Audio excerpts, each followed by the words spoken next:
hurmatli kuzatuvchilar, mana Sanoatdagi klientimiz uyiga yetib kelganmiz. Bu yerdagi ishimiz ham nihoyasiga yetib qoldi. Mana ustalarimiz o'zlari ishlayapti.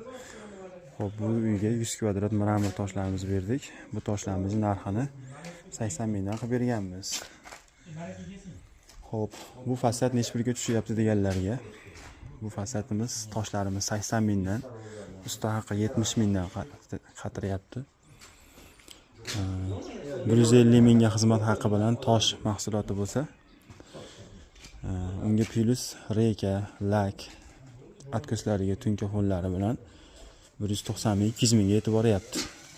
Bu nimaga qimmat deganlarga, yaxshi, sifatli ish har doim qimmat bo'lgan. O'zingizlar bilasizlar. Mana chetlariga mana bunaqangi tunka fon bilan yopiladi hali. Mana toshlarimiz rangi o'chmaydimi deb savol berishyapti. Mana toshda ichi ham shunaqa oq rang bo'ladi. O'shaning uchun rangi o'chmaydi. Bu hali laklanmagan holati. Mana bu divolni o'zi shlakabloyda bo'lgan. Juda ham mustahkam bo'lib qatyapti.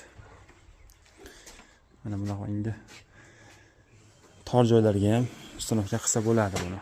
Biroz mayda ish, lekin ustakalar eplayapti o'zlari.